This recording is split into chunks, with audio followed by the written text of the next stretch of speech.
Hello વિદ્યાર્થી મિત્રો, good morning. આપણે અભ્યાસ કરી રહ્યા હતા ધોરણ 12 સાયન્સની અંદર પ્રકરણ નંબર 3 નો.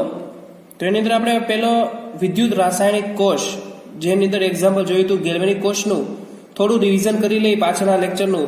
તો આવો કાંઈક હતો ગેલ્વેનિક કોષ, જેની અંદર બે અર્ધકોષ લેવામાં આવતા હતા. એક અર્ધકોષ જે ઝિંક ધાતુની પટ્ટીને તેના જ વિદ્યુત વિભાજ્ય ધરાવતું દ્રાવણ એટલે કે ઝિંક સલ્ફેટમાં આંશિક ડૂબાડેલો હતો. બીજો અર્ધકોષ જે કોપરની પટ્ટીને તેના વિદ્યુત વિભાજ્ય દ્રાવણ એટલે કોપર સલ્ફેટમાં ડૂબાડેલો હતો.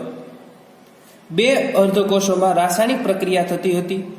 ઝિંકનું ઓક્સિડેશન થઈ 2 ઇલેક્ટ્રોન આગળ જઈને કોપરનું નિક્ષેપિત થતું હતું કોપરની પટ્ટી પર. એટલે એક આ અર્ધકોષ, આ બીજો અર્ધકોષ. આ છેડાને આપણે એનોડ કીધું હતું, કારણ કે ત્યાં શું થાય છે? ઓક્સિડેશન. આ છેડાને આપણે કેથોડ કીધું હતું, જ્યાં શું થાય છે? રિડક્શન.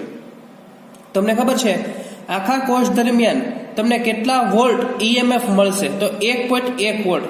કઈ રીતે? તો આપણને ખબર છે કે આખા કોષનો ઈએમએફ એટલે તેનું પોટેન્શિયલ. ઈએમએફ ને બાળકો શું બોલાય? પોટેન્શિયલ. કહેવાનો મિનિંગ છે આ કોષ દ્વારા કેટલી વિદ્યુત ઉર્જા તમે પ્રાપ્ત કરી શકો તેને કહેવાય છે કોષ પોટેન્શિયલ. એટલે કે કોષ દ્વારા મળતું ઈએમએફ, એટલે કે આખી પ્રક્રિયા થાય છે તો તમને કેટલા વોલ્ટ વિદ્યુતીય ઉર્જા પ્રાપ્ત થાય છે? તો કે 1.1 વોલ્ટ. કઈ રીતે પ્રાપ્ત થઈ હતી? તો કે જે આ એક અર્ધકોષ છે એનો પોતાનો પોટેન્શિયલ હોય. યાદ રાખો, જે વ્યક્તિગત અર્ધકોષના પોટેન્શિયલ શું બોલાય? વિદ્યુત ધ્રુવ પોટેન્શિયલ. આ વિદ્યુત ધ્રુવનું ઓક્સિડેશન થઈ ઇલેક્ટ્રોનની સંક્રાંતિ દ્રાવણમાં થઈ, ઇલેક્ટ્રોન સંક્રાંતિ આગળ ગઈ અને દ્રાવણમાં Zn+2 આવ્યા. આ દરમિયાન અર્ધકોષ દ્વારા શું ઉત્પન્ન થાય? વિદ્યુત ધ્રુવ પોટેન્શિયલ. એક આ ધ્રુવનો વિદ્યુત ધ્રુવ પોટેન્શિયલ અને એક કેથોડ ધ્રુવનો વિદ્યુત ધ્રુવ પોટેન્શિયલ. એટલે 1 અને 2 કુલ 2 વિદ્યુત ધ્રુવ પોટેન્શિયલ આપણી પાસે હતા. આનો તફાવત લ્યો ત્યારે જે તમને મળે છે તેને શું બોલાય છે? વિદ્યુત કુલ કોષ દ્વારા પ્રાપ્ત થતું ઈએમએફ એટલે બોલાય છે કોષ પોટેન્શિયલ. ખાસ યાદ રાખજો બાળકો, કોષ પોટેન્શિયલ ડાયરેક્ટ મળતું નથી. કોષ પોટેન્શિયલ માટે તમારે શું લેવું પડે? 2 અર્ધકોષ લેવા પડે. બંને અર્ધકોષના પોતાના વ્યક્તિગત વિદ્યુત ધ્રુવ. જો બાળકો, આનું પોતાનું વિદ્યુત ધ્રુવ પોટેન્શિયલ અને આનું પોતાનું વિદ્યુત ધ્રુવ પોટેન્શિયલ. અંતિમ માઇનસ પ્રારંભિક એટલે કેથોડ વિદ્યુત ધ્રુવનું પોટેન્શિયલ માઇનસ એનોડ ધ્રુવનું વિદ્યુત પોટેન્શિયલ બાદ કરો તો તમને આખા કોષનું પોટેન્શિયલ મળતું હોય છે, જેનો આપણે પાછળ લેક્ચરમાં અભ્યાસ કર્યો તો જુઓ.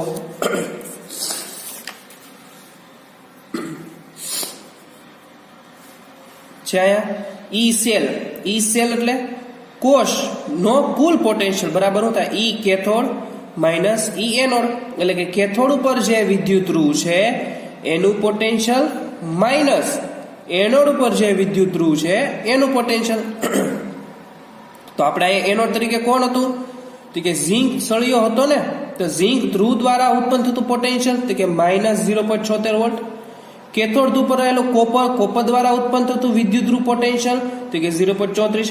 તો આખા કોષનું મેળવવું હોય તો કેથોડ વિદ્યુત ધ્રુવનો પોટેન્શિયલ માઇનસ એનોડ વિદ્યુત ધ્રુવનું પોટેન્શિયલ જે કરેલું છે આપણે, જે કેટલું મળે જો તો 0.34 અને માઇનસ 0.76 બાદ કરો એટલે કુલ તમને મળ્યું 1.1 વોલ્ટ મળી ગયું ને. આખા કોષનું વિદ્યુત ધ્રુવ પોટેન્શિયલ કેટલું? તો કે 1.1 વોલ્ટ. હવે તમને પ્રશ્ન એમ થાય કે સર તમે આ વેલ્યુ ક્યાંથી લાવ્યા? તો આપણે આ વેલ્યુ નક્કી કરવી હોય એટલે વિદ્યુત ધ્રુવ પોટેન્શિયલ ખાસ જોજો.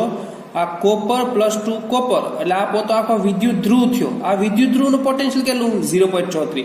તો આ નક્કી કેમ કરવું? તો આને નક્કી કરવા માટે આપણે આજના લેક્ચરમાં અભ્યાસ કરવાનો છે, જેનું નામ છે પ્રમાણિત હાઇડ્રોજન વિદ્યુત ધ્રુવ. પ્રમાણિત હાઇડ્રોજન વિદ્યુત ધ્રુવ લેશો તો એના ઉપરથી આપણે આ વેલ્યુ નક્કી કરી શકીએ. એટલે કહેવાનો મિનિંગ એવો છે, વ્યક્તિગત વિદ્યુત ધ્રુવનું પોટેન્શિયલ તમે કોઈ દિવસ નક્કી ન કરી શકો, પણ આખા કોષનું નિર્માણ કરો, આખું કોષ બને અને એમાં તફાવત લઈ લો તમે વિદ્યુત ધ્રુવનો, તો તમે આ સ્પેસિફિક એક અર્ધકોષનો પોટેન્શિયલ મેળવી શકો. તમને અત્યારે નહીં સમજાય, આ મુદ્દો અઘરો છે થોડો, એટલે પેલા આખો ટોપિક જોઈએ એટલે ઓટોમેટિક ક્લિયર થઈ જશે અને એમાં કઈ ડાઉટ છે તો ગમે ત્યારે તમે સ્કૂલે સોશિયલ ડિસ્ટન્સ સાથે આવીને પ્રશ્નોનું સોલ્યુશન કરી જજો. તો આપણે અત્યારે અભ્યાસ કરીએ પ્રમાણિત હાઇડ્રોજન વિદ્યુત ધ્રુવ. જો પ્રણાલિકા એટલે આખી પ્રક્રિયા પ્રમાણે પ્રમાણિત વિદ્યુત ધ્રુવને પ્રમાણિત વર્ડ એટલે વાપરવા બાળકો જ્યારે કોઈ વાયુ હોય તો એનું દબાણ 1 લેવામાં આવે, સાંદ્રતા તો કે 1 મોલ લેવામાં આવે અને ટેમ્પરેચર કેટલું લેવામાં 298 કેલ્વિન એટલે એસટીપી ટાઈપ એટલે સ્ટાન્ડર્ડ ટેમ્પરેચર ને પ્રેશર એટલે એવી સ્થિતિને આપણે બોલશું પ્રમાણિત સ્થિતિ. એટલે કીધું છે પ્રમાણિત વિદ્યુત ધ્રુવને આનો મિનિંગ કેવો થયો બાળકો પ્લેટિનમ આ એસ એટલે સોલિડ એટલે વિદ્યુત ધ્રુવ તમારે કોનો લેવાનો છે પ્લેટિનમ ધાતુનો. ખાસ યાદ રાખજો વિદ્યાર્થી મિત્રો પ્લેટિનમ ધાતુનો વિદ્યુત ધ્રુવ છે એ નિષ્ક્રિય વિદ્યુત ધ્રુવ છે. નિષ્ક્રિય વિદ્યુત ધ્રુવ શું કામ? કારણ કે આ વિદ્યુત ધ્રુવ છે પોતાની સપાટી આપશે, પોતે નહીં ઓક્સિડેશન કરે નહીં રિડક્શન કરે. જો તો અહીંયા જે ધ્રુવ હતો આ ઝિંક તો ઝિંક પોતે શું કરતો હતો ઓક્સિડેશન પ્રક્રિયામાં ભાગ લેતો હતો અને હું બનાવતો હતો ઝિંક +2. એ જ રીતે અહીંયા શું થતું હતું કોપર વિદ્યુત ધ્રુવ હતો તો રિડક્શન કોનું થતું હતું એના જ આયનનું એટલે કોપર +2 નું રિડક્શન થતું હતું ને. એટલે અહીંયા જે તમે વિદ્યુત ધ્રુવ લીધા એ પોતે શું કરે છે ઓક્સિડેશન અને રિડક્શન. એટલે આવા વિદ્યુત ધ્રુવને સક્રિય વિદ્યુત ધ્રુવ કહેવાય. પણ અહીંયા દર્શાવેલ જે વિદ્યુત ધ્રુવ છે પ્લેટિનમ એ નિષ્ક્રિય વિદ્યુત ધ્રુવ છે. એ માત્ર સપાટી પૂરી પાડશે અને એની સપાટી પર બીજા કોઈ અણુઓ કે આયનો ઓક્સિડેશન અને રિડક્શન પામશે. એટલે આપ્યું છે પ્લેટિનમ વિદ્યુત ધ્રુવ એની સપાટી પર કયો વાયુ પસાર કર્યો એને બાળકો હાઇડ્રોજન વાયુ એટલે H2 ગેસ. તો એનું શું થયું H+ તો તમને ખબર પડી જવી જોઈએ કે અહીં શું પ્રોસેસ થઈ હશે કે જો શું થયું આયા H2 પસાર થયો ને H+ બન્યો. આનો મિનિંગ શું થયો કે આયા તો ભાઈ કઈક શું થયું છે ઓક્સિડેશન જેવી પ્રોસેસ થઈ કે ભાઈ જ્યારે H2 પસાર થયો તો એનું ઓક્સિડેશન થયું એટલે એનું 2H+ + 2 ઇલેક્ટ્રોન. કારણ કે અહીં શું થાય છે H2 માંથી H+ આનો મિનિંગ થયો હાઇડ્રોજન વાયુનું આ શું થયું ઓક્સિડેશન એટલે 2H+ કેમ કે બે હાઇડ્રોજન હતા 2H+ આ બે ઇલેક્ટ્રોન એને ગુમાવ્યા. એટલે પેલી આ રિએક્શન આપી એની માં છે તો કે ઓક્સિડેશન અર્ધ પ્રક્રિયા.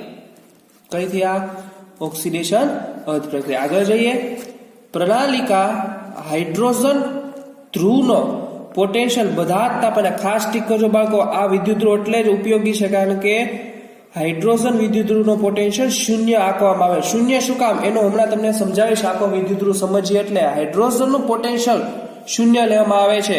તમારી પાસે ટેક્સ્ટ બુક છે ટેક્સ્ટ બુકમાં EMF શ્રેણી દર્શાવેલી છે તમને ચેક કરજો કઈ શ્રેણી EMF શ્રેણી. ત્યાં તમને પોટેન્શિયલ વેલ્યુ લખ્યા છે એમાં હાઇડ્રોજનની પોટેન્શિયલ વેલ્યુ ચેક કરજો એ તમને 0 જોવા મળશે.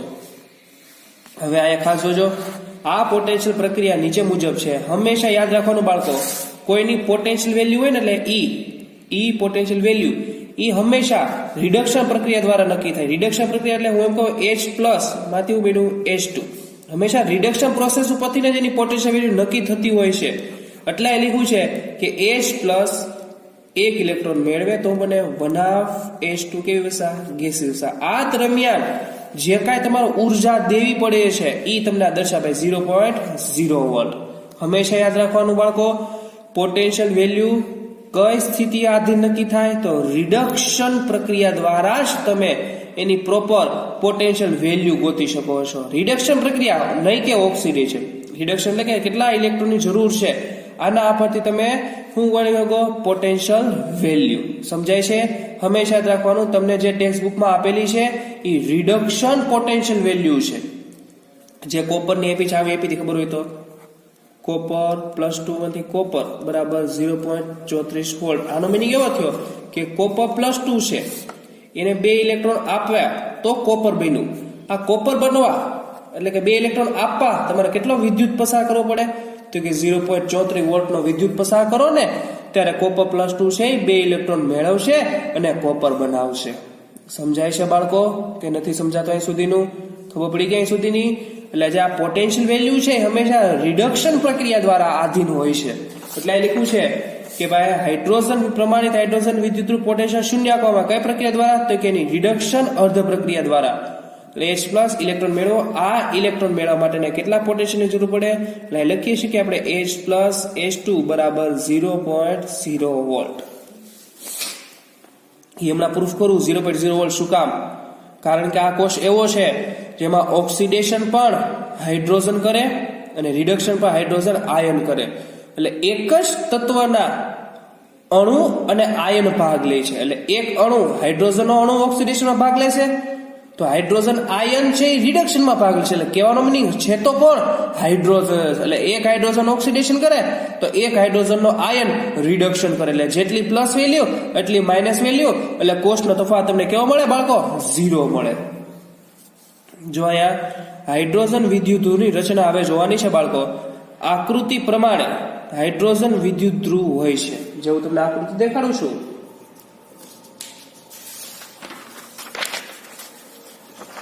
જો આ રીતનો હાઇડ્રોજન વિદ્યુત ધ્રુવ હોય છે. કઈ રીતે? જો બાળકો અહીં ધ્યાન રાખો તો આપણે બે આવા કોષ લીધા હતા નહોતા લીધા ગેલિયમના કોષમાં? એક ઝિંકનો અર્ધો કોષ, એક કોપરનો અર્ધો કોષ. એમ મારે એક અર્ધો કોષ તરીકે કયો લેવાનો હવેથી? હાઇડ્રોજન અર્ધો કોષ. એટલે આ પાત્ર છે એનું ફોર એક્ઝામ્પલ અહીંયા મૂકી દઉં. સમજાય છે તમને? હવેથી એક અર્ધો કોષ તરીકે શું લેવું? પ્રમાણિત હાઇડ્રોજન અર્ધો. આ બીકરના આકારનું ઉપાડીને ક્યાં મૂકી દો? અહીંયા મૂકી દો એનો તરીકે, અથવા ક્યાં મૂકી દો? કેથોડ તરીકે. તો તમે કોઈ એક વિદ્યુત ધ્રુવની શું ગોતી શકો?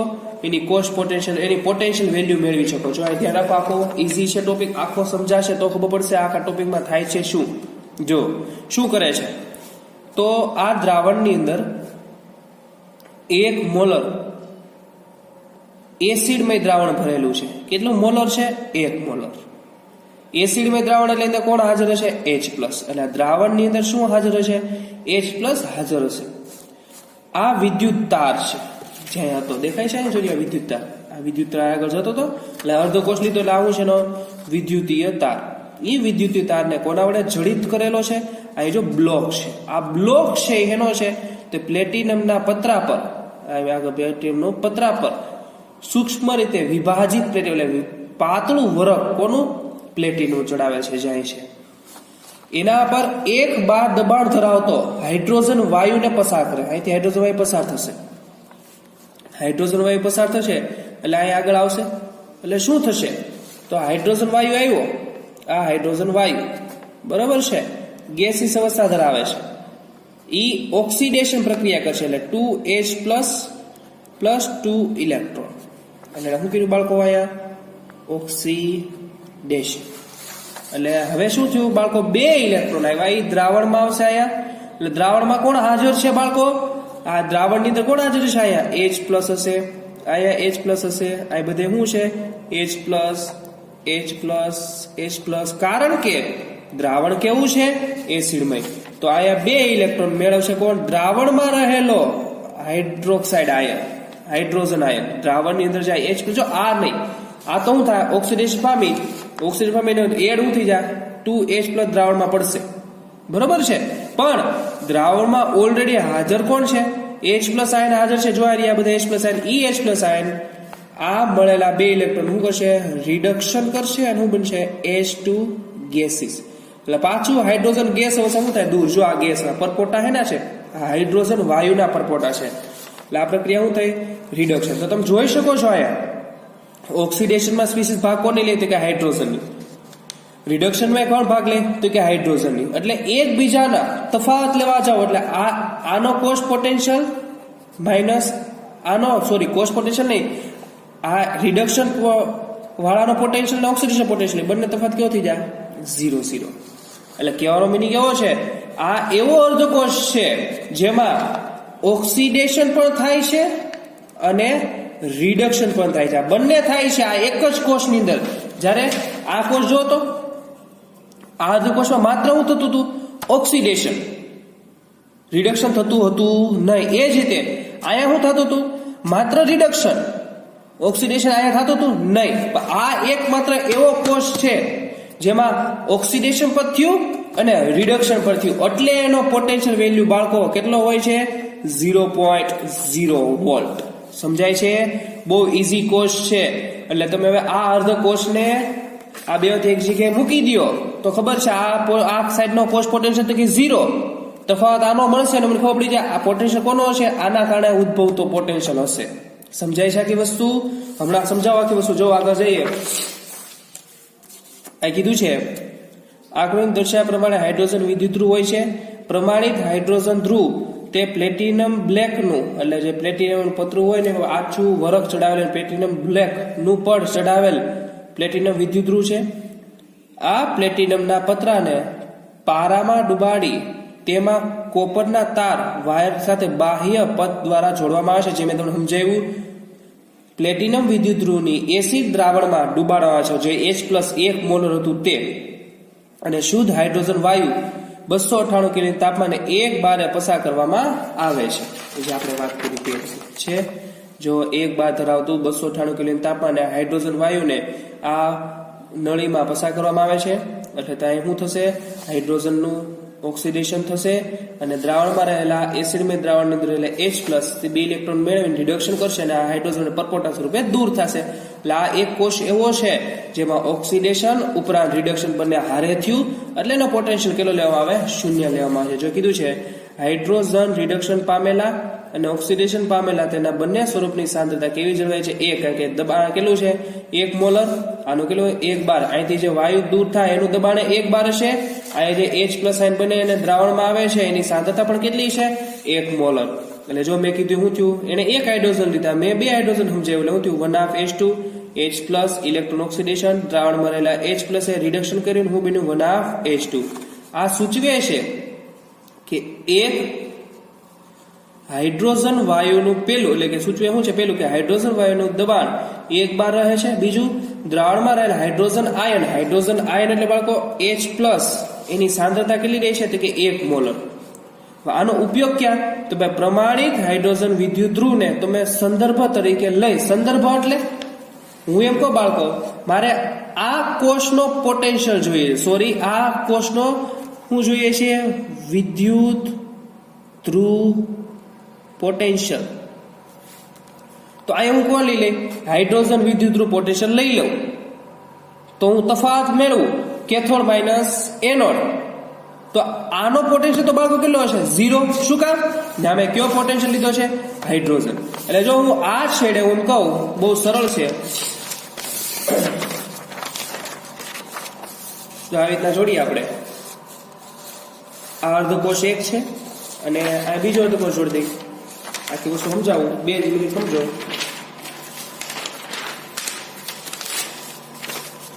આ રીતના જોડી દઈએ આપણે. જો ફોર એક્ઝામ્પલ આવે તો આપણે જોડી દઈએ છીએ. રેડી? હવે શું થશે? આપણે આનો પોટેન્શિયલ જોઈએ છે તો આપણે સૂત્ર શું છે પોટેન્શિયલનું?